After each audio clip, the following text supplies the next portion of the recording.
تو اللہ کا شکر ہے اس پلیٹ فارم سے کتاب و سنت کی آواز بلند ہو رہی ہے الحمدللہ. ہم آپ کے بابوں کو بالکل نہیں مانتے اس لیے کہ آپ بھی دوسروں کے بابوں کو نہیں مانتے.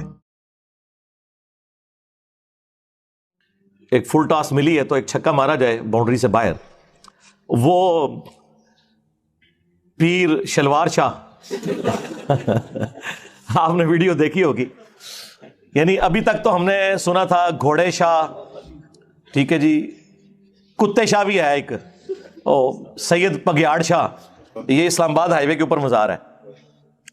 وہ اسٹیشن کتے کو بگیاڑ کہتے ہیں نا, سید بگیاڑ شاہ. کاں والی سرکار بھی تسی سنیا سی, بلیاں والی سرکار بھی, ٹھیک ہے جی. اور اب یہ شلوار شاہ, پیر شلوار شاہ سرکار.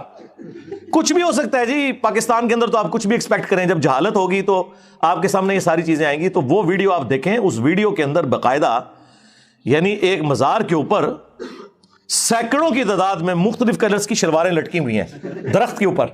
یعنی ٹاکیاں تو ہم نے دیکھی ہیں مختلف مزارات کے اوپر, وہ تو چلے کوئی بندہ لے کے جاتا ہے, شلواریں. اور وہ جو بندہ ویڈیو ریکارڈ کروا رہا ہے وہ کہہ رہا ہے کہ اس کے بارے میں لوگوں کا عقیدہ یہ ہے کہ جس کی کوئی منت یا مراد پوری نہ ہوتی ہو تو وہ شخص جو شلوار پہن کے آیا ہوا ہے نا وہ اتار کے وہاں لٹکائے گا, اور ساتھ کوئی ریزرو شلوار بھی نہیں لے کے آنی. السلام علیکم ورحمۃ اللہ وبرکاتہ. دوستوں میں ابھی موجود ہوں پیر شلوار شاہ کے پاس. تو آپ دیکھ سکتے ہیں, دیکھیں ساری شلواریں ٹنگی ہوئی ہیں. یہ اوپر ایک قبر بنی ہوئی ہے جس میں کسی نے آگ بھی لگائی ہے. اور یہاں آپ کیمرہ میں دیکھ سکتے ہیں, دیکھیں یہ ساری شلواریں اوپر بھی ٹنگی ہوئی ہیں شلواریں. لوگ کہا جاتا ہے کہ جو جس کی بھی مراد اگر پوری کرانی ہو تو وہ یہاں پہ اپنی شلوار اتار کے لگا دے, اور دوسری شلوار لانا بھی منع ہے سختی سے, تو آپ کی مراد پوری ہو جائے گی. تو دیکھیں آپ دنیا کس طرف جا رہی ہے اور کون سی ترقی میں جا رہی ہے, اور ہم مسلمان دیکھیں کہاں پہ پھنسے ہوئے ہیں ان چیزوں میں. دیکھیں ساری شلواریں لگی ہوئی ہیں. ہاں پتہ نہیں کیا سسٹم ہے, اللہ معاف فرمائے, سب کو ہدایت عطا فرمائے. ہم اس وقت موجود ہیں سلوار شاہ بابا کی مزار پہ, جہاں کوئی بھی پریشانی ہو ادھر آپ آ سکتے ہو. سلوار اتار کے آپ اپنی مشکل کو آسان کر سکتے ہو. یہ آپ دیکھ سکتے ہو میرے بھائیوں, ہم موجود ہیں سلوار شاہ بابا کی مزار پہ جہاں سلوار اتار کے دعا مانگی جاتی ہے. اور دوسری شلوار لانا بھی یہاں پر منع ہے, کہا جاتا ہے ایسا.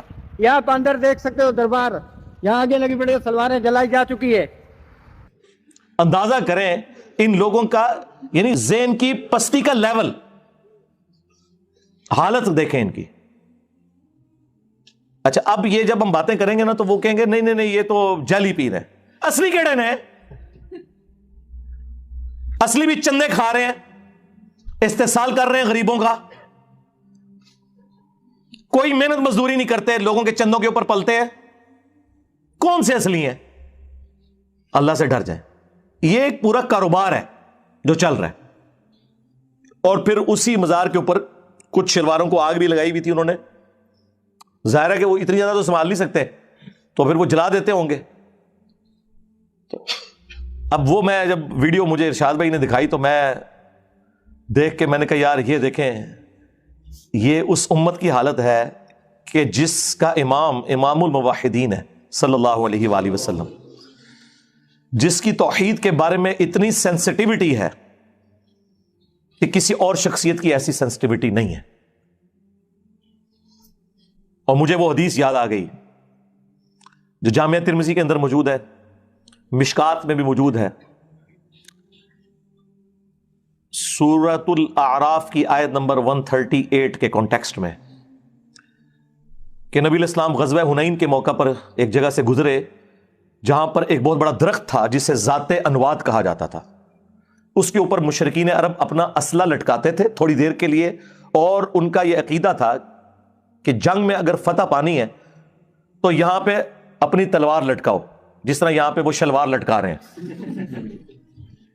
ہوں دیکھ لو انہاں دی نسبت کدے نال ہے. تو صحابہ اکرام میں سے کچھ نے کہا یا رسول اللہ صلی اللہ علیہ وآلہ وسلم, آپ بھی ہمارے لیے کوئی درخت مقرر کر دیں برکت کے لیے. اللہ اکبر, اندازہ کریں, حالانکہ وہ یہ نہیں کہہ رہے تھے ہم نے درخت کی پوجا کرنی ہے. یہ تو کہتے نہیں مزار کے آگے کوئی جھک بھی گیا تو کیا ہوا, نہ تو اس کی انگلیاں مڑ کے قبلہ رخ ہوئی ہیں، نہ ناک کی ہڈی لگی ہے، سجدہ کہاں سے ہو گیا؟ تو یہاں تو کچھ بھی نہیں تھا، صرف اتنا کہا کہ ایک درخت مقرر کر دیں۔ متبرک چیز تو ہم بھی مان رہے ہیں نا، حجر اسود کو چومتے بھی ہیں۔ صحابہ کرام کا تو شرک کا کہیں شائبہ بھی نہیں تھا، بس اتنی بات کی تو نبی علیہ السلام نے کہا سبحان اللہ، اللہ پاک ہے۔ معذوف تھا عما یشرکون، ہر اس شرکی عقیدے سے جو لوگ اس کی طرف منسوب کرتے ہیں۔ تم نے تو آج وہی بات کر دی جو موسیٰ کے ماننے والوں نے کر دی تھی۔ وہاں پہ بھی دیکھیں وقت کا پیغمبر موجود ہے، اور موسیٰ علیہ السلام کے ساتھی ابھی بھی تازہ معجزہ دیکھ کے آئے ہیں۔ سورۃ الاعراف آیت نمبر 138 کی تلاوت کی نبی علیہ السلام نے کہ جب وہ سمندر سے پار لگے تو انہوں نے ایک قوم کو دیکھا جو بتوں پر اعتکاف کیے ہوئے، دھیان کیے ہوئے بیٹھے تھے۔ یہ قرآن کی آیت ہے، سورہ الاعراف آیت نمبر 138۔ تو انہوں نے کہا کہ اے موسیٰ، آپ بھی اللہ کا کوئی بت ہمارے لیے مقرر کر دیں کہ ہم اس پہ دھیان کریں۔ جس طرح یہاں پہ آپ ہندو دیکھ رہے ہیں نا، وہ کہتے ہیں ہم بھی اسی خدا کو مانتے ہیں، یہ بھگوان کا جو بت ہے نا یہ دھیان کرنے کے لیے ہے، حالانکہ ان کی کتابوں میں بھی اسٹیچو بنانا حرام ہے، جس طرح ہماری کتابوں میں بھی یہ شلواریں لٹکانا حرام ہے، لیکن یہ لوگ کر رہے ہیں۔ تو نبی علیہ السلام نے فرمایا آج تم نے وہی بات کر دی جو موسیٰ علیہ السلام کے ماننے والوں نے کی تھی۔ اور موسیٰ علیہ السلام نے اس وقت کیا کہا تھا؟ اے اللہ، اس جاہل قوم سے میں تیری پناہ میں آتا ہوں۔ یعنی وقت کا پیغمبر موجود ہے اور ان کے ساتھی، میں صحابہ کرام نہیں کہتا، پھر کہیں گے تو انکار چھڑی سے، تو وہ یہ کر رہے ہیں۔ اور یہ پھر انہوں نے کر بھی دیا بعد میں۔ 70,000 یہودی پھر قتل ہوئے اسی وجہ سے۔ 70,000 صحابہ حضرت موسیٰ کے قتل اس وجہ سے ہوئے کہ جب وہ کوہ طور پہ گئے تو انہوں نے پیچھے بچڑے کا ایک بت بنا لیا، معبود بنا لیا، سونا پگھلا کے سامری نے انہیں گمراہ کیا۔ بل ہو تو گئے، اور ان کی معافی پھر سورہ بقرہ میں آیا کہ معافی یہ ہے کہ اپنوں کو قتل کرو گے، ہر قبیلے والا اپنے ان لوگوں کو قتل کرے گا، قتل مرتد کی سزا آئی۔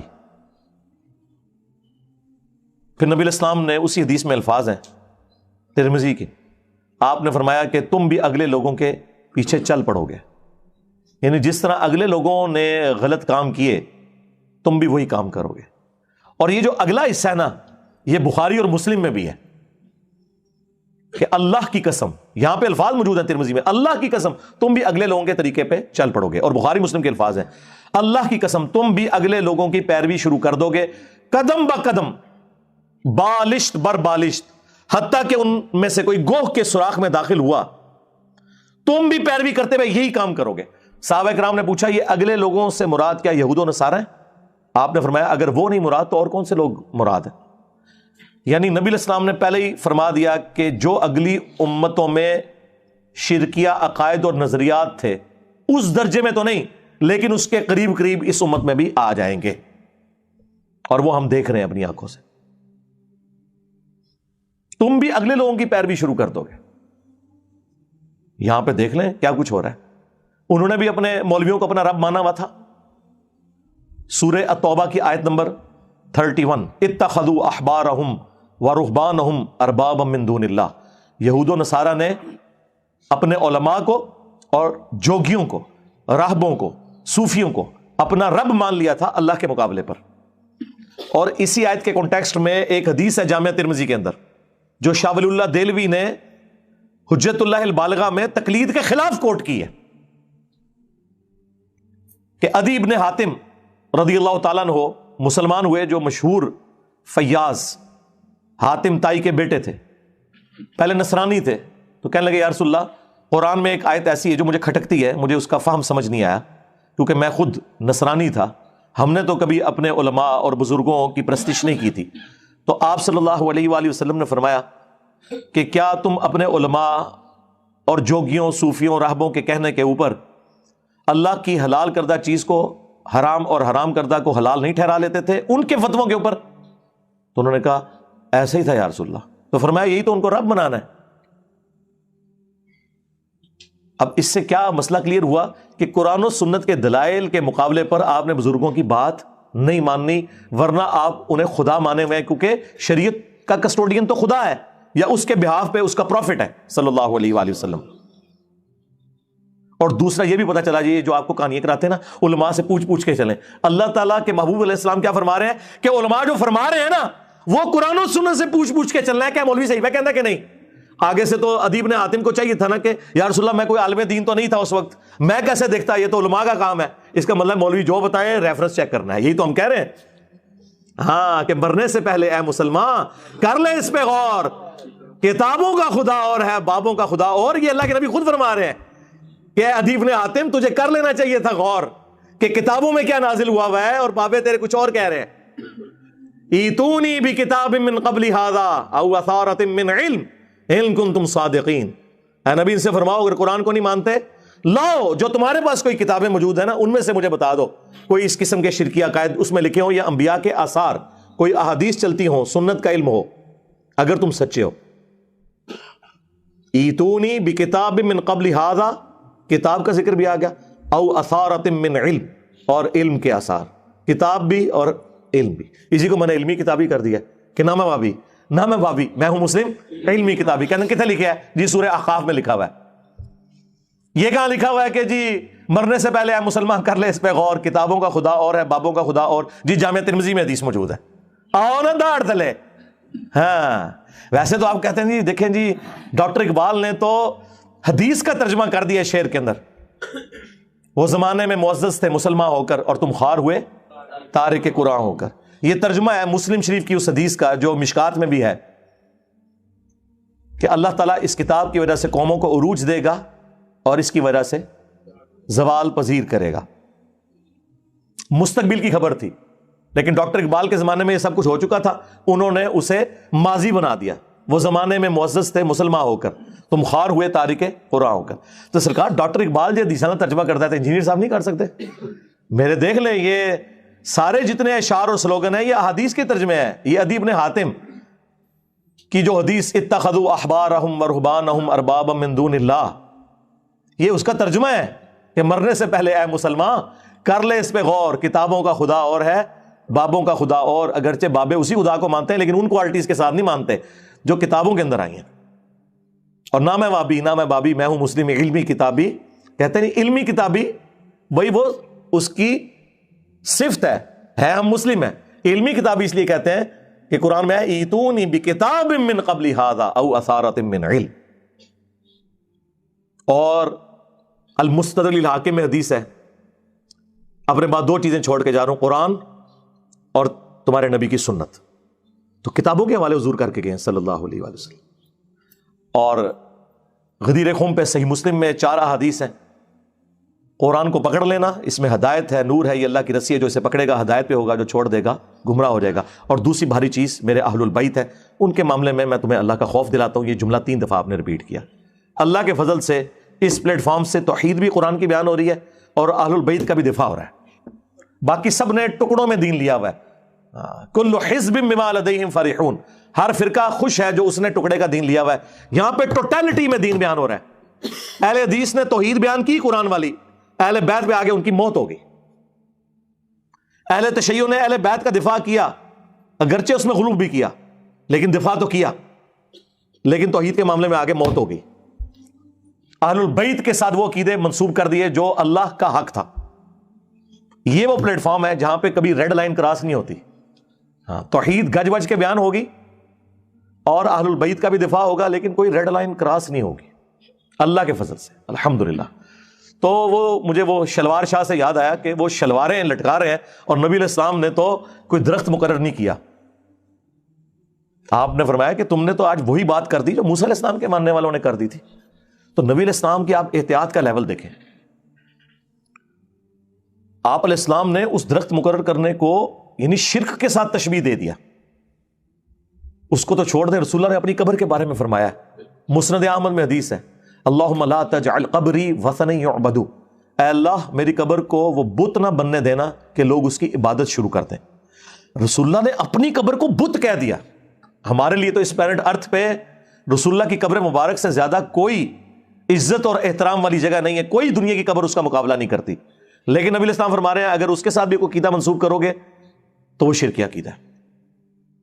اسی لیے بخاری اور مسلم دونوں میں حدیث ہے، سیدہ عائشہ سلام اللہ علیہا ہماری ماں کہتی ہیں کہ نبی علیہ السلام کے آخری دن چل رہے تھے بیماری کے، وفات سے کچھ عرصہ پہلے.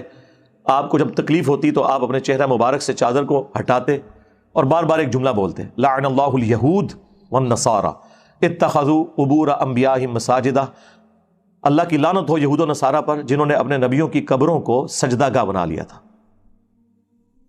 اور اما عائشہ کے آگے الفاظ ہیں بخاری مسلم میں کہ اگر ہمیں یہ ڈر نہ ہوتا کہ لوگ رسول اللہ کی قبر پہ سجدے شروع کر دیں گے تو ہم رسول اللہ کی قبر کو زیارت کے لیے اوپن کر دیتے، یعنی میں اپنے حجرے کی دیوار گرا دیتی، جب جس کا دل کرے وہ قبر رسول پہ حاضر ہوتا۔ لیکن ہمیں ڈر تھا کہ رسول اللہ ہمیں ڈرا رہے تھے۔ ادھر تو اما عائشہ کو کسی نے کہا کہ شرک تو ختم ہو چکا ہے، اس کے اوپر میں نے پوری ویڈیو ریکارڈ کروائی ہے جنہوں نے آؤٹ آف کانٹیکسٹ بات کی ہے۔ مجھے اپنے بعد تم سے شرک کا خوف نہیں، وہ پوری ایک ڈاکٹرین ہے جو میں نے بیان کی ہے، وہ آپ میری ویڈیو دیکھ لیں۔ انہیں پتا تھا کہ بخاری میں حدیث موجود ہے، سیدنا عمر کہتے ہیں میں نے رسول اللہ کو ممبر پہ یہ بات کہتے ہوئے سنی تھی، دیکھنا میری شان کو اس طرح بلند نہ کرنا جس طرح نصارہ نے اپنے پیغمبر کو بڑھا دیا تھا، میں اللہ کا بندہ اور اس کا رسول ہوں، مجھے اللہ کا بندہ اور اس کا رسول ہی کہنا، محمدن عبدہ و رسول، الحمدللہ ہم یہی کہتے ہیں۔